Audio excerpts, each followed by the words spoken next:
الحمد لله نحمده ونستعينه ونستغفره ونعوذ بالله من شرور أنفسنا ومن سيئات أعمالنا من يهده الله فلا مضل له ومن يضلل فلا هادي له وأشهد أن لا إله إلا الله وحده لا شريك له وأشهد أن محمدًا عبده ورسوله أما بعد فإن خير الحديث كتاب الله وخير الهدي هدي محمد صلى الله عليه وسلم وشر الأمور محدثاتها وكل محدثة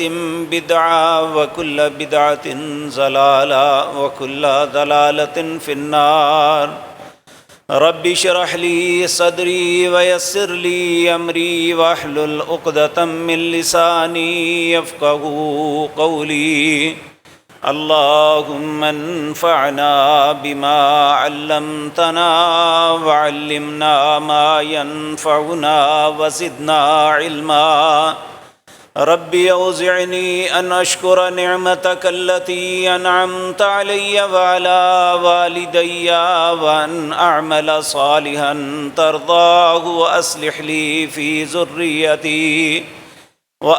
لي في ذريتي إني تبت إليك وإني من المسلمين أعوذ بالله السميع العليم من الشيطان الرجيم بسم الله الرحمن الرحيم ومن يرغب عن ملة إبراهيم إلا من سفه نفسه وَلَقَدِ اصْطَفَيْنَاهُ فِي الدُّنْيَا وَإِنَّهُ فِي الْآخِرَةِ لَمِنَ الصَّالِحِينَ إِذْ قَالَ لَهُ رَبُّهُ أَسْلِمْ قَالَ أَسْلَمْتُ لِرَبِّ الْعَالَمِينَ وَوَصَّى بِهَا إِبْرَاهِيمُ بَنِيهِ وَيَعْقُوبُ يَا بَنِيَّ إِنَّ اللَّهَ اصْطَفَى لَكُمُ الدِّينَ فَلَا تَمُوتُنَّ إِلَّا وَأَنْتُمْ مُسْلِمُونَ أَمْ كُنْتُمْ شُهَدَاءَ إِذْ حَضَرَ يَعْقُوبَ الْمَوْتُ إِذْ قَالَ لِبَنِيهِ مَا تَعْبُدُونَ مِنْ بَعْدِي قالوا نعبد إلهك وإله آبائك إبراهيم وإسماعيل وإسحاق إلها واحدا ونحن له مسلمون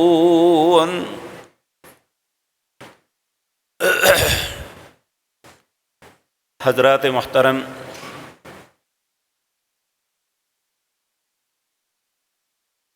زندگی کا وقت جیسے جیسے گزر رہا ہے، ہر آنے والا وقت دین اور دینداروں کے لیے اجنبی بنتا جا رہا ہے۔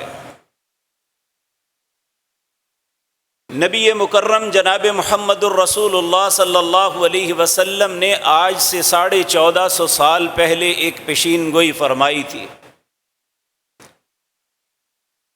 آپ نے فرمایا، لوگو یہ میرا دین غرابت سے شروع ہوا، اجنبی تھا، کوئی پہچانتا نہیں تھا، بلکہ جو بے دین دہریے دین سے دور لوگ تھے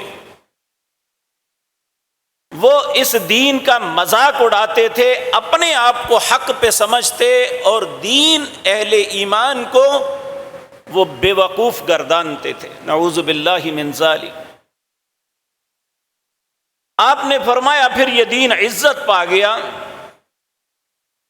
لیکن ایک وقت آئے گا یہ پھر غرابت میں چلا جائے گا، لوگوں کے لیے اجنبی بن جائے گا۔ اور آپ نے فرمایا وہ جو بہت کم لوگ دین پہ چل رہے ہوں گے، طوبی للغرباء، ان غرباء کے لیے، ان اجنبیوں کے لیے خوشخبری ہے۔ میرے عزیز بھائیو، آج جو وقت آ گیا ہے یا آنے والا ہے، ہم اپنے آبا کو دیکھتے ہیں تو ہم ان جیسے نہیں. اگر ایمان کی کچھ رتی ہمارے اندر ہے تو ہماری اولادوں میں وہ چیز نہیں ہے. ہر آنے والا وقت لوگوں کو دین سے پیچھے اور دور کر رہا ہے، اور ہم میں سے کسی کو فکر نہیں ہے کہ ہم کس طرف جا رہے ہیں. کچھ باتیں ایسی ہیں جو انسان سن کے کانپ جاتا ہے کہ اللہ ہم مسلمان ہیں. جس رب نے ہمیں سب سے پیارا دین عطا کیا، جس نے سب سے بہترین کتاب عطا کی، جس نے اپنے رسولوں میں سے سب سے بہترین رسول ہمیں رہبر دیا، اور اس کی امت کا حال یہ ہے کہ آج میڈیا، اس کے اینکرز بظاہر تو نکلتے ہیں اسلام کا مذاق اڑانے، لیکن سوال یہ پیدا ہوتا ہے ہم خود مذاق بن رہے ہیں. میں نے ایک کلپ دیکھا، اس میں ایک اینکر بکرا منڈی کے اندر مسلمانوں سے ایک سوال کر رہی ہے کہ یہ بتاؤ کہ عید کی رکعات کتنی ہوتی ہیں. اس نے 50 بندوں سے پوچھا ہوگا، کسی ایک کو نہیں آیا کہ عید کی رکعات کتنی ہوتی ہے. اور ایک شخص نے جواب یہ دیا کہ ہمیں کیا پتا، ہم جاتے ہیں جو وہ کرتے ہیں کر آتے ہیں، ہمیں کیا پتا کیا ہوتی ہے. یہ صرف عام لوگوں کا حال نہیں ہے. پرسوں کی عید ہمارے مملکت کے صدر نے، جو لا الہ الا اللہ کی بنیاد پہ بنا تھا، عید کی نماز امام کے پیچھے پڑھ رہے ہیں. عید کی نماز میں کچھ ایکسٹرا تکبیرات ہوتی ہیں. رسول اللہ کی سنت یہ ہے کہ آپ 12 تکبیرات ان 2 رکعتوں میں ادا فرماتے، جس کا طریقہ یہ ہے کہ نبی کریم صلی اللہ علیہ وسلم تکبیر تحریمہ کے بعد ثنا پڑھتے اور اس کے بعد 7 مرتبہ اللہ اکبر کہتے اور اپنے ہاتھوں کو اپنے کندھوں کے برابر اٹھاتے. پھر اس کے بعد اعوذ اور بسم اللہ پڑھ کے سورت فاتحہ، پھر سورت سبح اسم ربک الاعلی کی تلاوت فرماتے. دوسری رکعت میں 5 تکبیرات کہنے کے بعد سورت فاتحہ پڑھتے. لیکن ہمارے ہاں جو لوگ فقہ حنفی کو فالو کرتے ہیں، وہ ان 2 رکعتوں میں 3 تکبیرات پڑھتے ہیں قرات کے بعد، رکوع جانے سے پہلے. اور ہمارے صدر مملکت صاحب عید کی نماز پڑھ رہے ہیں، امام نے اپنی قرات ختم کرنے کے بعد اللہ اکبر کہہ کے ہاتھ باندھے وہ رکوع میں چلا گیا، اور وہ بار بار اللہ اکبر کہہ رہی ہے، وہ رکوع میں ہے، اور سب لوگ اس کی دیکھا دیکھی سب رکوع میں چلے گئے. یہ ہماری نمازوں کی کیفیت ہے. اے امت محمد الرسول اللہ صلی اللہ علیہ وسلم، اگر کسی کو نماز کے اوقات کا پوچھ لیا جائے، نماز کی تعداد کا پوچھ لیا جائے، اسلام کے بنیادی احکامات کا پوچھ لیا جائے، تو کہتے ہیں میں اسلام کے متعلق زیادہ معلومات نہیں رکھتا. میرے عزیز بھائیو، یہ بات یاد رکھیں، ہمیں جس بات کا زوم ہے نا کہ ہم اللہ کو رب مانتے ہیں، ہم محمد الرسول اللہ کی رسالت کا اقرار کرتے ہیں، ان دونوں سوالوں میں ہم اس وقت فیل ہو جائیں گے جب ہمارے پلے دین نہیں ہوگا. کیونکہ قبر کے اندر 3 سوال ہوں گے. من ربو کا، تیرا رب کون ہے؟ دوسرا سوال من نبیوں کا، تیرا نبی کون ہے؟ اسی پہ بس نہیں ہوگی کہ ٹھیک ہے جی اس نے اللہ کو رب مان لیا، اس نے رسول کی رسالت کا اقرار کر لیا، بس بات ختم. نہیں، تیسرا سوال ہوگا من دینوں کا، تیرا دین کیا ہے؟ کیا اس وقت بھی ہمارا جواب یہ ہوگا کہ میں اپنے دین کے معاملے میں زیادہ معلومات نہیں رکھتا؟ کیا ایسا شخص اسے کامیاب قرار دیا جا سکتا ہے؟ اور تینوں لازم سوال ہیں. اور یاد رکھیں، اگر دین نہ ہوا تو پھر نہ رب ہے نہ اس کا رسول ہے. آج ہماری کیفیت یہ بنی ہوئی ہے، ہر آن ہم اپنے دین سے دور جا رہے ہیں۔ تاریخ کا جب میں مطالعہ کرتا ہوں تو میرے سامنے یہ بات آتی ہے، حضرت عیسیٰ علیہ السلام کے دین کو دو چیزوں نے تباہ کیا۔ سب سے پہلی چیز، ان کے علماء، انہوں نے اس ذمہ داری سے دستبردار ہو گئے کہ لوگوں کو سمجھانا بھی چاہیے، اپنی روٹی چلنی چاہیے، لوگ کیا کرتے ہیں انہیں کوئی غرض نہیں تھی۔ یہ ایک ایسا طرز عمل تھا جنہوں نے دین سے لوگوں کو دور کر دیا۔ بدقسمتی سے آج امت مسلمہ کے علماء کا بھی یہی حال ہو چکا کہ انہیں کوئی غرض نہیں کہ لوگ کس طرف جا رہے ہیں، حالانکہ جس نبی کا ہم کلمہ پڑھتے ہیں، جس نبی کے وارث ہونے کا دعویٰ کرتے ہیں، اس پاک پیغمبر نے کہا تم بھاگ بھاگ کے جہنم میں گر رہے ہو، میں تمہیں کمر سے پکڑ کے پیچھے نکال رہا ہوں۔ کس طرح نکال رہا ہوں؟ انہیں برائیوں سے بچا کے، بددیانتی اور خیانتوں سے بچا کے، جھوٹ اور مکاری سے بچا کے، اللہ کے ساتھ شرک سے بچا کے، توحید کے رستے پہ لا کے، دیانت داری اور امانت داری کے رستے پہ لا کے انہیں جہنم سے بچا رہے تھے اور دین پہ لا رہے تھے۔ آج اس ذمہ داری سے ہم بھی نبر ازما نہیں ہو رہے۔ ہمیں دین کے معاملے میں فقط اتنی غرض ہے کہ لوگوں کا نکاح، جنازہ، اس کے دوسری رسومات، ہمیں کیا ملنا ہے، ہمارا پیٹ کیسے بھرنا ہے، اس کے علاوہ ہمیں کوئی غرض نہیں ہے۔ یہی وجہ ہے کہ جس طرح عیسائیوں کے اندر دین بگڑتا بگڑتا یہاں پہنچا کہ ان کے دو قسم کے لوگ ہو گئے۔ ایک تو وہ ملحد جنہوں نے کہا دین زندگی کی ضرورت ہی نہیں ہے، ایک وہ کاروباری لوگ جن کے ذہن میں صرف یہ تھا کماؤ کھاؤ اور باقی چھوڑو کہ دنیا کیا کرتی ہے اور کیا نہیں کرتی، ہمیں صرف اپنی دولت بڑھانے سے غرض ہے۔ یہ دو چیزیں ایسی تھی جنہوں نے دین عیسوی کو برباد کر کے رکھ دیا، اور وہ ذلیل ترین قوم دنیا کی بن گئی۔ آج نہ ان کا خاندانی نظام رہا، نہ ان کا دین رہا، نہ ان کا معاملہ رہا، اللہ کی نظروں میں وہ گمراہ قرار دے دیے گئے۔ تو اے امت محمد الرسول اللہ صلی اللہ علیہ وسلم، غور کرو ہم کس رستے پہ چل رہے ہیں، جبکہ اللہ رب العزت نے ہمیں یہ بات سمجھائی۔ آج جس مردی وہ دیندار گھرانے کا بندہ ہے، وہ بے دین گھرانے کا ہے، وہ عالم دین کا گھر ہے یا وہ ایک کاروباری انسان کا گھر ہے، کسی کو نہ خود غرض ہے نہ اپنی اولادوں سے غرض ہے کہ ہماری اولاد دین پہ قائم ہیں یا نہیں ہیں۔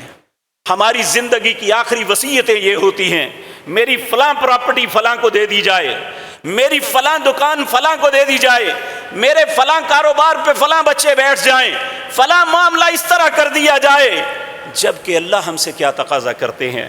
سورۃ بقرہ ہے، اللہ اپنے پیارے نبیوں کا تذکرہ کرتے ہوئے کہتے ہیں، ہمیں سمجھاتے ہیں، اے امت محمد الرسول اللہ صلی اللہ علیہ وسلم، یاد رکھو وَمَن يَرْغَبُ عَن مِّلَّةِ إِبْرَاهِيمَ إِلَّا مَن صَفِحَ نَفْسَهُ، جس شخص نے ملت ابراہیم سے انحراف کیا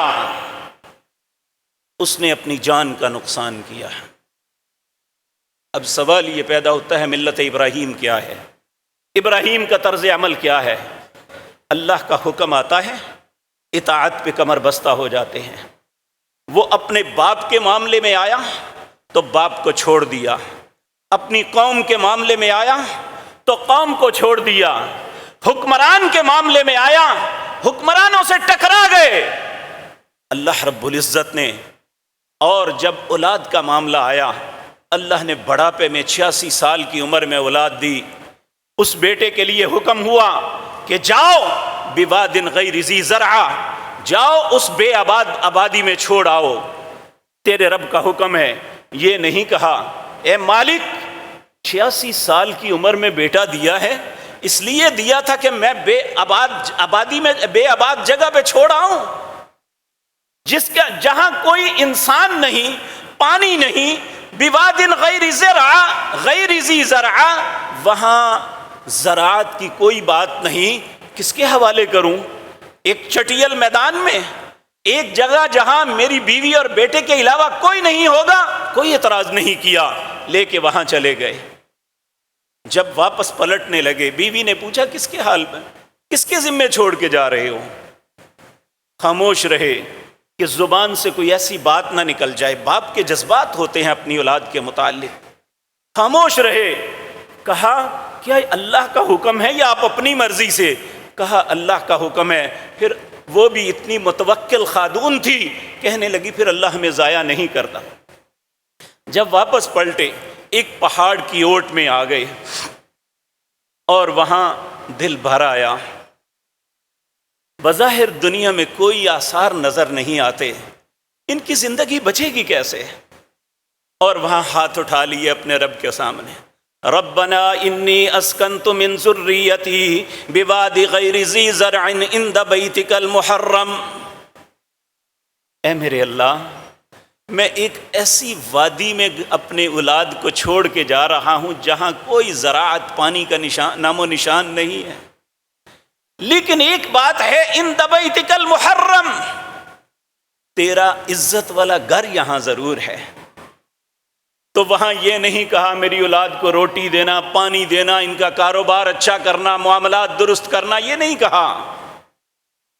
ربنا لیقیموا الصلاۃ، اے اللہ ان کو یہاں کا نمازی بنانا۔ یہ ابراہیم کی ملت تھی، ان کا طریقہ تھا، ان کا دین تھا کہ ان حالات میں بھی اپنی اولاد کے لیے کیا مانگا؟ ربنا لیقیموا الصلاۃ۔ پھر کہا وَجْعَلْ أَفْئِدَةً مِّنَ النَّاسِ تَهْوِي إِلَيْهِمْ، لوگوں کے دلوں میں ان کی محبت ڈال دینا کہ وہ ادھر آ جائیں۔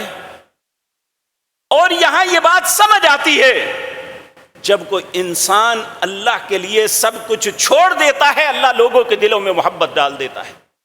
پیارے نبی جناب محمد الرسول اللہ نے فرمایا صلی اللہ علیہ وسلم، جب کوئی انسان اللہ کو ناراض کر کے دنیا کو راضی کرنے کی کوشش کرتا ہے، اللہ اسے دنیا کے حوالے کر دیتا ہے، جیسا مرضی اس کے سلوک کرے۔ اور ہمارے ساتھ یہی ہو رہا ہے، جب کوئی انسان اللہ کو راضی کرنے کے لیے ساری دنیا سے منہ موڑ لیتا ہے، اللہ دنیا کے لوگوں میں اس کے لیے محبت ڈال دیتا ہے۔ اور یہی ابراہیم علیہ السلام نے دعا مانگی، ربنا لیقیموا الصلاۃ فاجعل افئدۃ من الناس تہوی الیہم۔ اور پھر کہا اے اللہ زندگی اور بقا کے لیے کھانا ضرور ہے، وارزقہم من الثمرات لعلہم یشکرون، انہیں پھلوں کا رزق دینا تاکہ تیرا شکر ادا کریں۔ تو میرے عزیز بھائیوں، آج ہمیں حکم دیا جا رہا ہے، اللہ کا حکم ہے 1400 سال سے جس دن یہ آیت پیارے نبی جناب محمد الرسول اللہ کی ذات مطہرہ پہ نازل ہوئی، اس وقت سے لے کر قیامت تک کے لیے ہر مسلمان کو اللہ کا حکم ہے، وَمَن يَرْغَبُ عَن مِّلَّةِ إِبْرَاهِيمَ إِلَّا مَن سَفِحَ نَفْسَهُ۔ ہم دین بیزار بن رہے ہیں، دین کے ساتھ نفرت کرتے ہیں، دین کا مذاق اڑاتے ہیں۔ کہا جس نے ملت ابراہیم سے انحراف کیا اس نے اپنی ذات کا نقصان کیا۔ إِلَّا مَن سَفِحَ نَفْسَهُ وَلَقَدِ اصْطَفَيْنَاهُ فِي الدُّنْيَا وَالْآخِرَةِ وَإِنَّهُ فِي الْآخِرَةِ لَمِنَ الصَّالِحِينَ۔ اللہ نے اس اطاعت، اس فرما برداری، اس دینداری کی وجہ سے دنیا میں چن لیا۔ اب دنیا میں اتنے بڑے بڑے ملینر پیدا ہوئے، کھرب پتی پیدا ہوئے، بہت بڑے بڑے حکمران ہوئے، آج ان کا نام لیوا کوئی نہیں ہے۔ 5000 سال گزر گئے سیدنا ابراہیم کو، دنیا کا کون سا بچہ ہے جو نہیں جانتا سیدنا ابراہیم کون ہے؟ یہود بھی اس نبی کی عزت کرتے ہیں، عیسائی بھی اس نبی کی عزت کرتے ہیں، مسلمان بھی اس نبی کو اپنا کہتے ہیں۔ عیسائیوں نے کہا ما کان ابراہیم یہودی ولا نصرانی، ان ابراہیم یہودی اور عیسائی تھے، تو اللہ نے کہا نہیں، ما کان ابراہیم یہودی ولا نصرانی، ابراہیم نہ یہودی تھے نہ نصرانی تھے، ولیکن کان حنیفا مسلما، وہ تو اللہ کی طرف یکتا تھے، وہ تو فرما بردار تھے، وہ تو مسلم تھے۔ اللہ نے ابراہیم علیہ السلام کو امت محمد الرسول اللہ سے ملایا۔ اور میرے پیارے بھائیوں، سیدنا ابراہیم امت محمد الرسول اللہ سے محبت کرتے ہیں۔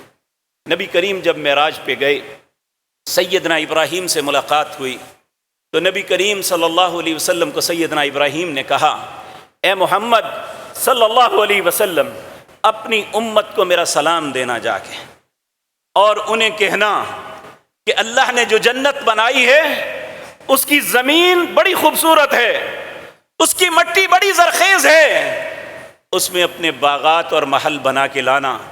کہا وہ کس طرح؟ کہا اللہ کی تسبیحات کرنا، اللہ کی تعریف کرنا، اللہ کی بڑائی بیان کرنا، اللہ کی اطاعت اور فرما برداری کرنا، یہی رستہ جنت کا ہے۔ یہ سیدنا ابراہیم نے پیغام بھیجا مجھے اور آپ کو، اور اللہ نے ہمیں کہا وَمَن يَرْغَبُ عَن مِّلَّةِ إِبْرَاهِيمَ إِلَّا مَن سَفِهَ نَفْسَهُ، جس نے ابراہیم کی ملت سے انحراف کیا اس نے اپنی ذات کا نقصان کیا ہے۔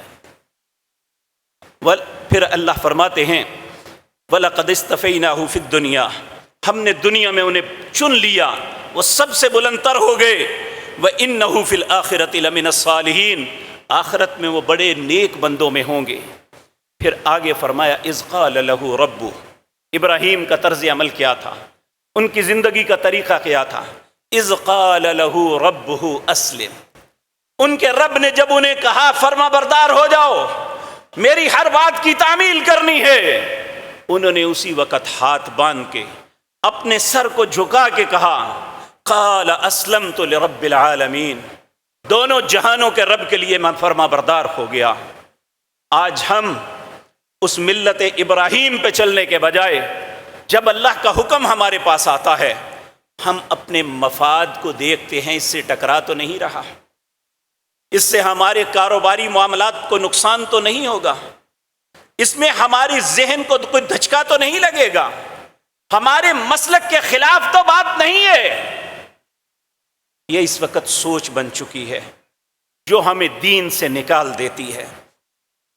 اور میرے بھائیوں، جس طرح میں پہلے عرض کیا کہ ہماری وصیت کیا ہوتی ہے اولادوں کے متعلق کہ فلاں کو فلاں پلازہ دے دو، فلاں کو فلاں مارکیٹ دے دو، فلاں کو فلاں فیکٹری دے دو۔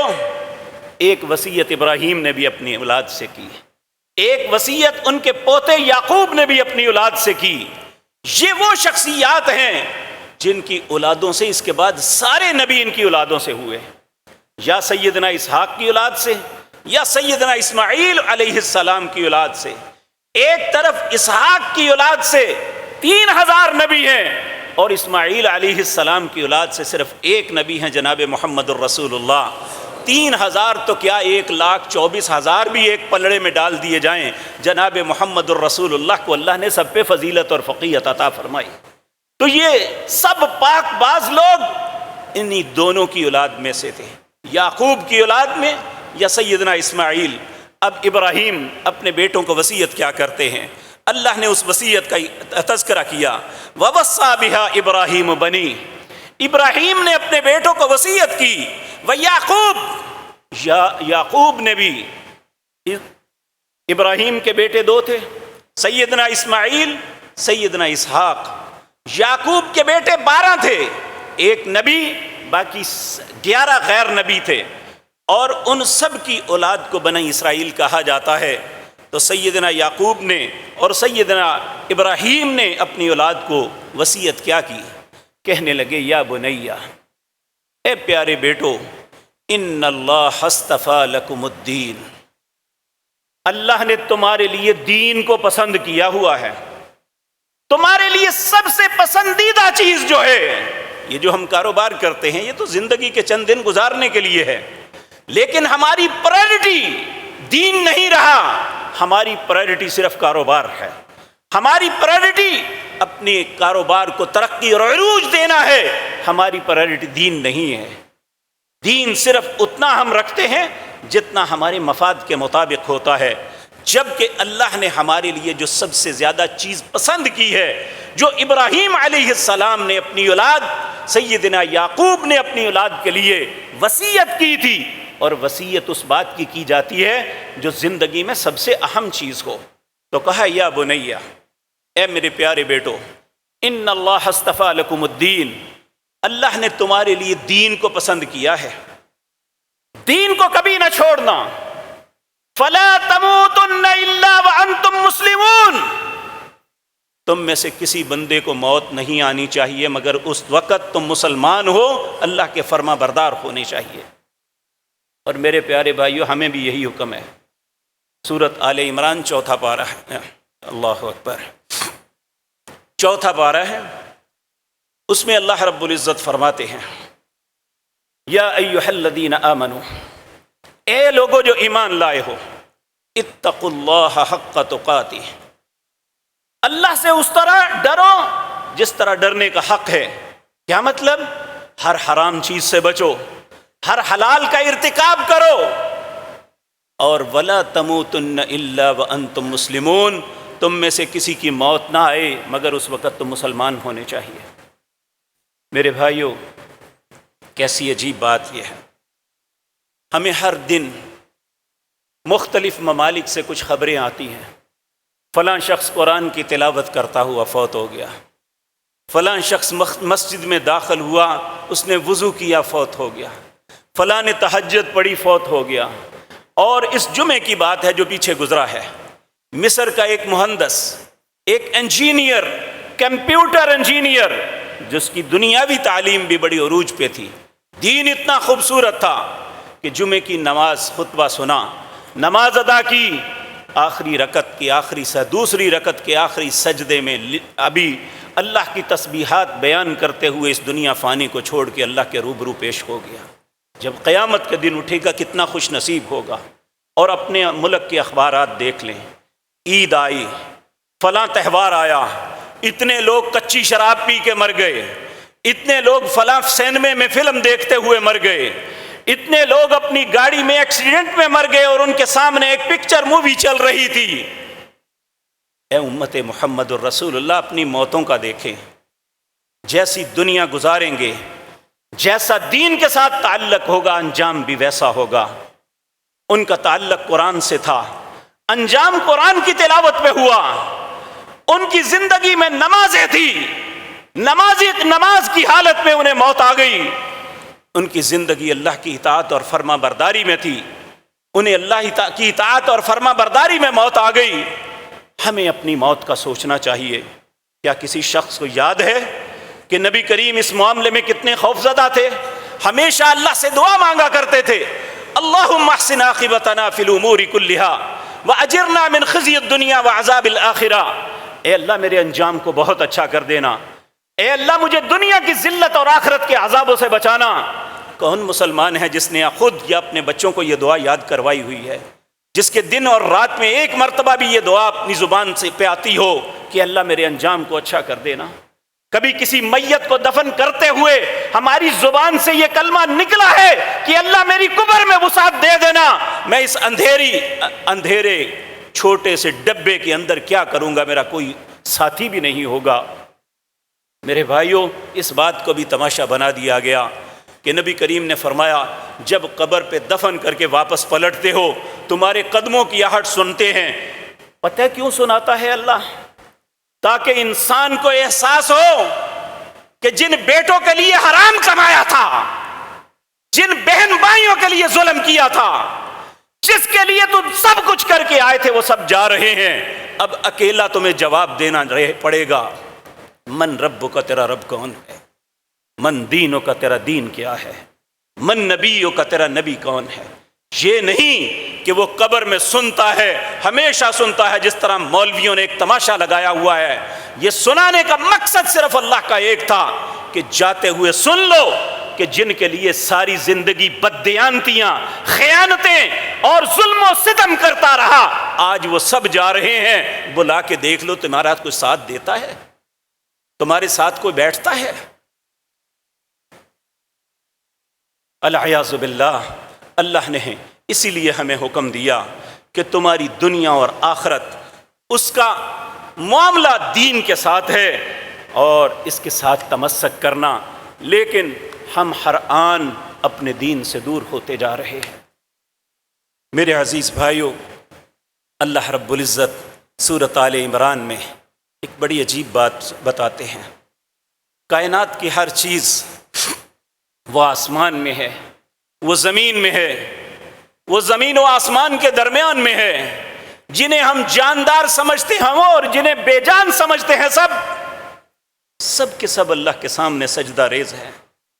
اللہ فرماتے ہیں الم تر ان اللہ یسجد لہ من فی السماوات ومن فی الارض،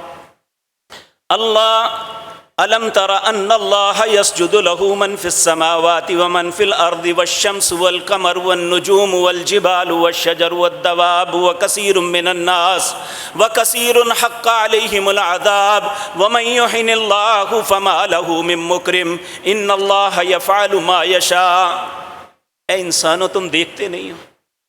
الم ترى ان اللہ یسجد، بے شک اللہ کے سامنے ہر چیز سجدہ کرتی ہے، من فی السماوات، جو کچھ آسمانوں میں ہے، ومن فی الارض، جو زمین میں ہے، والشمس، سورج بھی اللہ کے سامنے سجدہ کرتا ہے، والنجوم، چاند اور ستارے بھی، والشمس،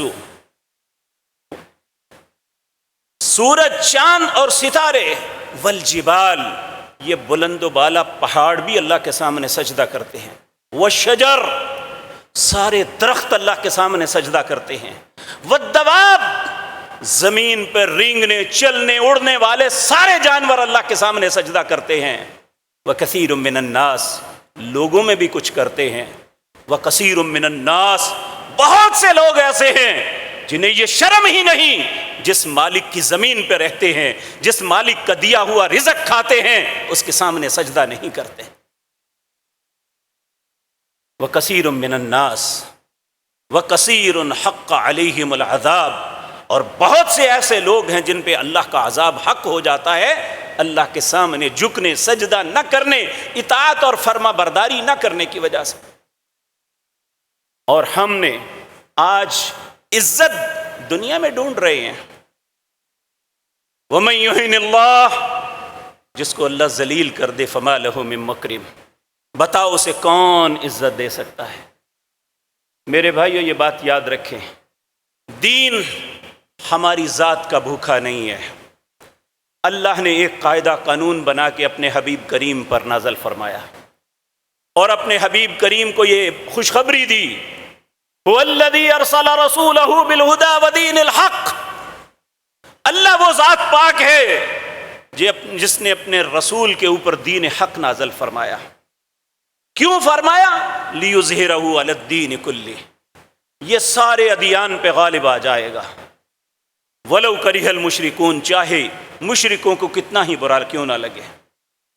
اور وہ اس دین کو مٹانے کے لیے، یریدون لیطفئوا نور اللہ، وہ اللہ کے اس نور کو مٹانے کی کوشش کریں گے، پھونکے ماریں گے۔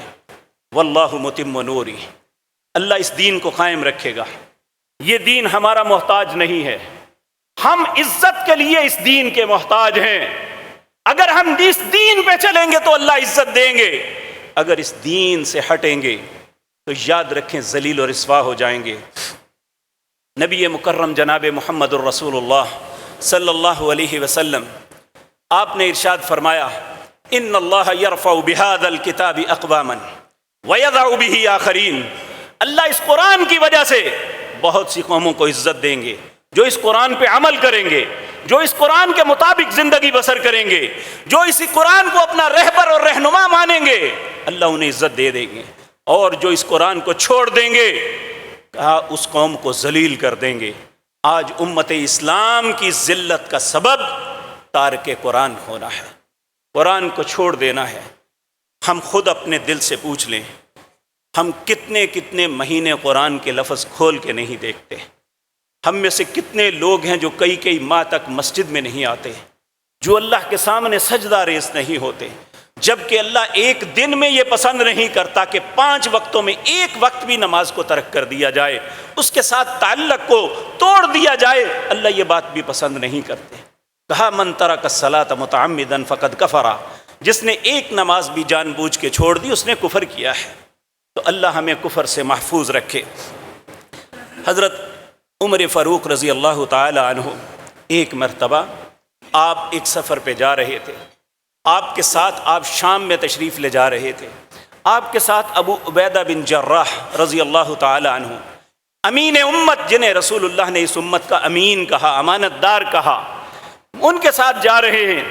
تو حضرت عمر رضی اللہ تعالی عنہ اپنے ساتھیوں کو فرمانے لگے اور نام مخاطب کیا ابو عبیدہ بن جراح رضی اللہ تعالی عنہ کو، کہنے لگے یا ابا عبیدہ اذا طلبت العزت باللہ اعزک اللہ، جب تک تم اللہ کی ذات سے عزت طلب کرو گے اللہ تمہیں عزت دیتا رہے گا، وَإِذَا طَلَبْتَ الْعِزَّةَ بِغَيْرِ اللَّهِ أَذَلَّكَ اللَّهُ، جب تم اللہ کے علاوہ اور رستوں پہ عزت تلاش کرو گے اللہ تمہیں ذلیل کر دے گا۔ آج عزت طلب کرتے ہیں مال کے پیچھے، بڑے بڑے کاروباروں کے پیچھے، اور جن کی فیکٹریوں، جن کی دیواریں دیکھتے ہوئے آنکھیں تھک جاتی ہیں، اگر فوت ہو جائیں دوسرے دن نام لینے والا کوئی نہیں ہوتا۔ اگر اللہ عزت دیتا ہے تو ان کو دیتا ہے جو اس کے دین کی فرما برداری میں زندگی بسر کرتے ہیں۔ ایک مرتبہ بڑا عجیب واقعہ ہوا اسی سفر کے دوران، اللہ اکبر، حضرت عمر رضی اللہ تعالی عنہ آپ اونٹ پہ بیٹھے ہوئے ہیں، آپ کے ساتھ غلام ہیں،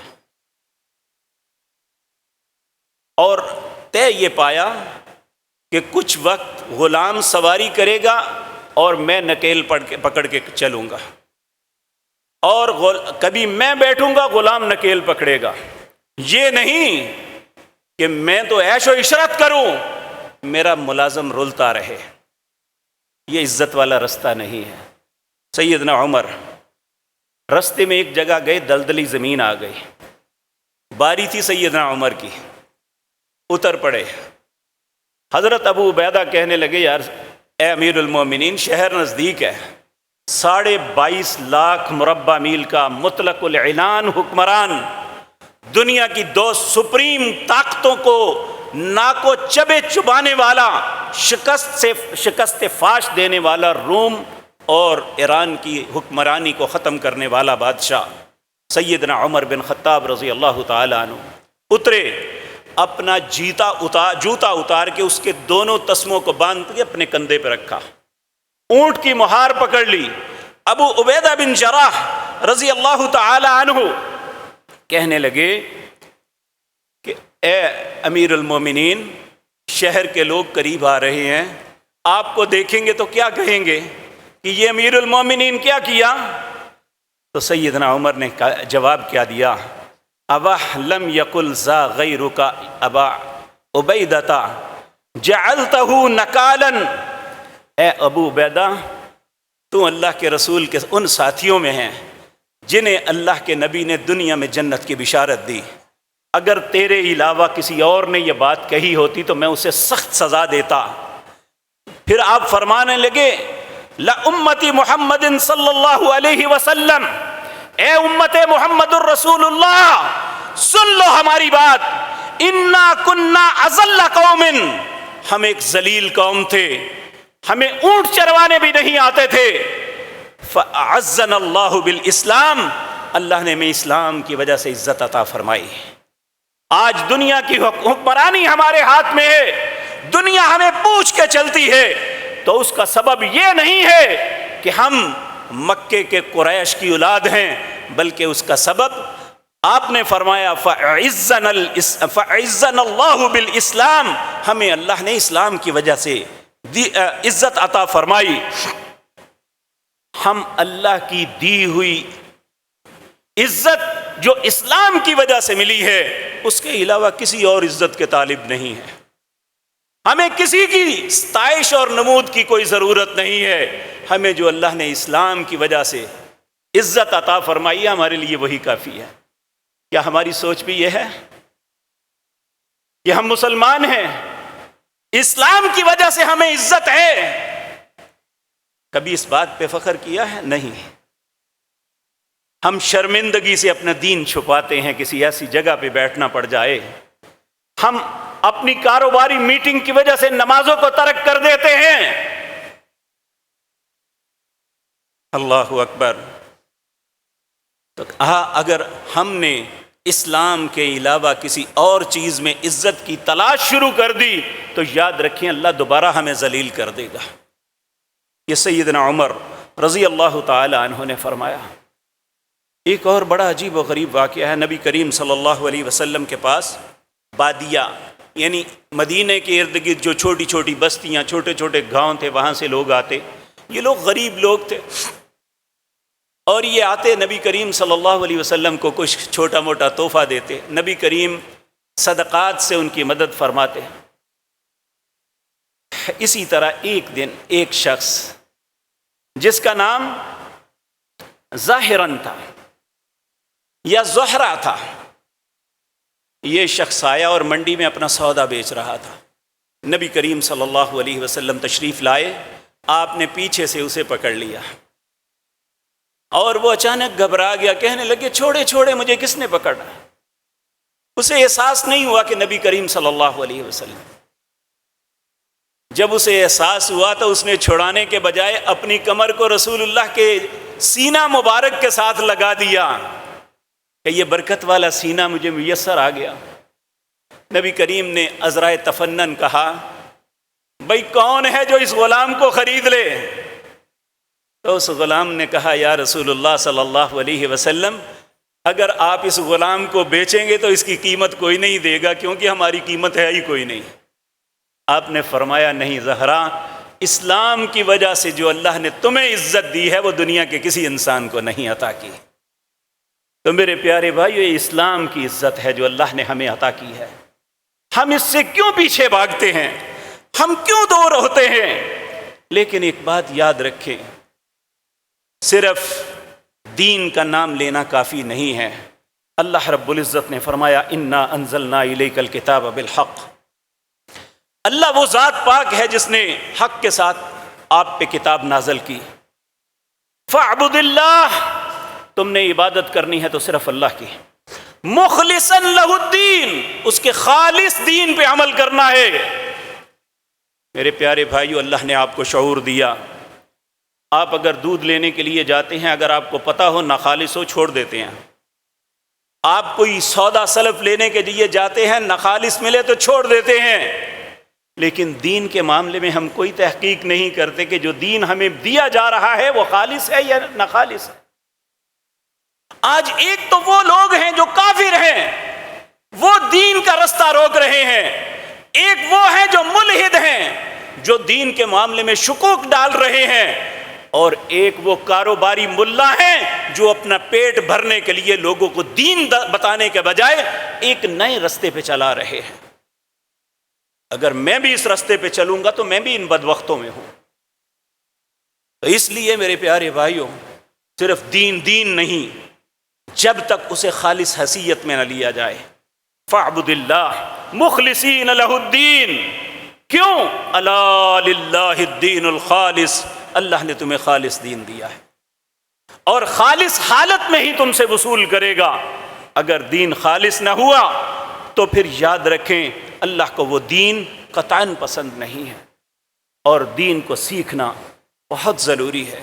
سیدنا عمر کہتے ہیں، جب ہم ہجرت کر کے مدینہ منورہ آئے تو مدینے میں اتنے لوگوں کی آباد کاری کا بندوبست نہیں تھا۔ بہت سے لوگ اوالی مدینہ کے ارد گرد بستیوں میں جا کے آباد ہوئے، اور نبی کریم صلی اللہ علیہ وسلم کے وہ جو قریبی صحابی تھے، آپ نے اپنے لوگوں کو نوازنے کی کوشش نہیں کی۔ آپ کے وزراء سیدنا ابو بکر، آپ کے وزراء میں سے سیدنا عمر، یہ دونوں بزرگ اوالی مدینہ میں رہتے تھے، مدینہ کے باہر بستیوں میں رہتے تھے۔ تو سیدنا عمر کہتے ہیں، دل میں شوق تھا کہ نبی کریم کی ہر بات سنی جائے۔ کہتے ہیں میرا پڑوسی تھا ایک، وہ انصاری تھا، یعنی مدینے کا رہائشی تھا۔ میں نے اس کے ساتھ مشورہ کیا، دیکھیں کام کے بغیر زندگی کی ضرورتیں بھی پوری نہیں ہوتی، تو رسول اللہ سے سیکھنا بھی ضروری ہے۔ ہم دونوں ایک پلاننگ کرتے ہیں، ایک دن میں تمہارا کاروبار بھی اپنا کاروبار بھی سنبھالوں گا، تم رسول اللہ کی خدمت میں جا کے ان کی باتیں سنا کرو، اور جو نبی کریم ارشاد فرمایا کرے وہ مجھے بتا دیا کرو۔ اور ایک دن تم میرا اور اپنا کاروبار سنبھالا کرو تو میں دین سیکھنے کے لیے جایا کروں گا۔ لیکن بدقسمتی دیکھیے، آج اگر میں کسی کے ہاتھ اپنا کاروبار دیتا ہوں یا کوئی میرے ہاتھ میں دیتا ہے، دوسرے دن میں اس کے پلے کچھ نہیں ڈالوں گا۔ ہم پھر بھی دیانتدار ہیں، ہم پھر بھی مسلمان ہیں۔ العیاذ باللہ، دین یہ ہے کہ جس طرح میں اپنی ذات کے متعلق، اپنی اولاد کے متعلق خیر خواہی کرتا ہوں، دوسروں کے متعلق بھی ایسا تصور رکھوں تو پھر میں دیندار ہوں۔ تو اللہ رب العزت ہمارے لیے آج بڑا ضروری ہے کہ ہماری آنے والی اولادوں کو اگر نمازوں کی رکعات کا بھی پتہ نہ ہوا، یا ہمیں اپنی زندگی میں اسلام کے بنیادی احکامات کا بھی پتہ نہ ہوا، بلکہ ایک اور بات بڑی عجیب ہوئی۔ عید کے دن زبردست بارش تھی، ہر طرف پانی تھا، تو بہت سے بھائیوں نے کہا ہم اپنے گھر سے باہر نہیں نکل سکتے، تو اگر ہم گھر میں نماز پڑھ لیں تو کیسے پڑھیں گے عید کی نماز؟ ان لوگوں نے پوچھا جو زندگی بھر نمازیں پڑھ رہے ہیں۔ اس کا مطلب ہے نماز کے لیے ہم آتے ہیں، جو امام یا لوگ کرتے ہیں ہم وہ کر کے چلے جاتے ہیں، ہمیں احساس ہی نہیں ہے کہ وہ ہو کیا رہا ہے۔ خدا کے لیے اسلام کی بنیادی اساس کو تو ہمیں علم ہونا چاہیے۔ اسی لیے رسول اللہ نے فرمایا تھا طلب العلم فریضۃ علی کل مسلم و مسلمۃ، ہر مسلمان مرد اور عورت پہ فرض ہے کہ وہ دین کا علم سیکھے۔ لیکن اگر ہمیں نصیب نہیں ہو رہا تو یاد رکھیں پھر اللہ کا ہمارے ساتھ خیر کا ارادہ کوئی نہیں ہے، کیونکہ نبی مکرم نے فرمایا من یرد اللہ بہ خیرا یفقہہ فی الدین، اللہ جس بندے کے ساتھ بھلائی کا ارادہ کرتا ہے اللہ اپنے دین کے معاملات کی اسے سمجھ دے دیتا ہے۔ اگر ہمیں دین کے معاملات کی سمجھ نہیں ہے تو پھر ہمیں اپنی قسمت پہ رونا چاہیے کہ اللہ نے ہمارے ساتھ بھلائی کا ارادہ نہیں کیا ہوا۔ ہمیں بحیثیت مسلمان صرف یہ بات مولوی پہ مت پھینکو، جب ضرورت پڑے مولوی صاحب جنازہ نہ آتا ہو تو کیا کریں، مولوی صاحب قنوت نہ آتی ہو تو کیا کریں؟ بھائی کرنا کیا ہے اسے یاد کریں، یہ ہماری زندگی ہے، یہ ہماری ضرورت ہے، یہ ہماری زندگی کی بقا ہے، یہ ہماری آخرت کی عزت ہے۔ اس دین کو حاصل کرو، وگرنہ بربادی اپنے مقدر میں لکھ رہے ہیں ہم، اور اسی بربادی کو کوئی نہیں روک سکتا۔ اور دین نام کسی مولوی کی باتوں کا نہیں ہے، کسی پیر امام کے طریقے اور طریقت کا نہیں ہے، دین نام اللہ کے حکموں کا ہے، اور محمد الرسول اللہ کی طریقے اور آپ کی اطاعت کا نام دین ہے۔ آپ مجھ سے اختلاف کر لیں، 1,00,000 بات میں اختلاف کر لیں، آپ کے ایمان پہ کوئی فرق نہیں آئے گا، لیکن جب میں یا آپ نبی کریم کی ایک بات سے بھی اختلاف کریں گے ہم مسلمان نہیں رہیں گے، ہمارا ایمان کی کوئی حیثیت نہیں رہے گی۔ تو اس لیے میرے پیارے بھائیوں، آج ایک ایسا وقت ہے، کافروں نے تو دین کا مذاق اڑانا ہی تھا، آج مسلمان اپنے دین کا مذاق اڑا رہے ہیں۔ نبی کریم نے فرمایا کل بنی آدم خطاء، آدم کی ساری اولاد خطا کار ہے، کوئی خطاؤں سے پاک نہیں ہے، لیکن ہم تانا کسے دیتے ہیں؟ ایک داڑھی والے سے خطا ہو جائے تو اس کی داڑھی کو پنتے ہیں۔ کیا داڑھی اس کی ہے؟ اس نے تو اس لیے رکھی کہ میرے نبی کی سنت ہے۔ اگر ایک نمازی سے غلطی ہو جائے تو اس کی نماز کو گالی دیتے ہیں۔ کیا گناہ نماز کا ہے؟ اس بیچارے سے تو ایک گناہ ہوا تھا، جو نماز بھی نہیں پڑھتا گناہ بھی کرتا ہے، زیادہ توبیخ ڈانٹ کا تو حقدار وہ ہے کہ اس کے اندر 2 غلطیاں ہیں۔ اور یاد رکھیں قیامت کے دن 3 گروہوں میں انسانوں کو اللہ بانٹے گے۔ ایک تو وہ خوش نصیب ہوں گے جو دین پہ چلتے ہوئے جنت تک پہنچ جائیں گے، اور اللہ رب العزت ان کے رستے پہ ہمیں بھی چلا دے۔ دوسرے وہ ہوں گے جن کے نیک اور برے اعمال برابر ہو جائیں گے، انہیں اصحاب الاعراف کہا جاتا ہے، سورۃ اعراف کے اندر ان کا تذکرہ ہے۔ یہ شخص 40 سال تک جنت اور جہنم کے درمیان روکے جائیں گے۔ یہ جب اہل جنت کی طرف دیکھیں گے تو منتیں کریں گے اللہ کی، اے اللہ ہمیں ان کے ساتھ ملا دے۔ جب اہل جہنم کی طرف دیکھیں گے تو اللہ کی منتیں کریں گے، ربنا لا تجعلنا مع القوم الظالمین، اے اللہ ہمیں ظالموں کا ساتھ نہ بھیجنا۔ اور تیسرے وہ ہوں گے جو جہنم میں ہوں گے، ان کا تذکرہ کرتے ہوئے اللہ فرماتے ہیں العیاذ باللہ، اللہ ہم پہ رحم فرمانا، وَنَادَى أَصْحَابُ النَّارِ أَصْحَابُ الْجَنَّةِ أَنْ أَفِيضُوا عَلَيْنَا مِنَ الْمَاءِ أَوْ مِمَّا رَزَقَكُمُ اللَّهُ قَالُوا إِنَّ اللَّهَ حَرَّمَهُمَا عَلَى الْكَافِرِينَ۔ جہنم والے جب اپنے واقف کاروں کو جنت میں دیکھیں گے نا، کہیں گے ایک گھونٹ پانی کا دے دو، ایک لقمہ کھانے کے لیے دے دو، تو ان کا جواب ہوگا ان اللہ حرمہما علی الکافرین، اللہ نے انکار کرنے والوں پہ یہ حرام کر دیا ہے، تمہیں ایک گھونٹ بھی پانی کا نہیں مل سکتا۔